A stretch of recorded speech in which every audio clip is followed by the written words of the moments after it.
छींक का आना जो है, इस पे हम क्यों कहते हैं अल्हम्दुलिल्लाह। अल्हम्दुलिल्लाह। अब ये पोजीशन ये है कि छींक आएगी तो आपके साइनसेस और उनकी बारीक से बारीक नालियों में कहीं भी कोई चीज रुक रही है या प्रॉब्लम कर रही है या ब्लॉक करेगी किसी चीज को, तो इसलिए इतनी जबरदस्त किस्म की छींक आती है और वो उसको खोलता है। ओके।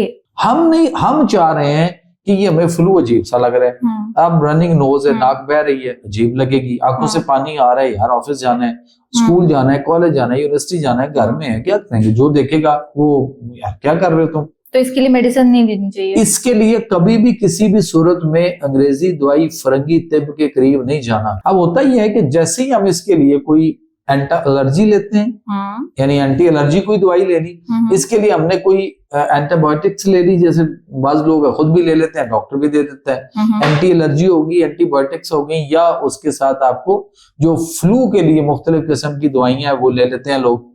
उससे क्या हुआ कि हमारा जो मसला था वो रुक गया, साइंसेस ब्लॉक हो गए पीछे, और पीछे से जो पानी साइंसेस के तक आ गया हुआ था यहाँ तक, वो वहां ब्लॉक हो गया, जैसे ही रुका जम गया।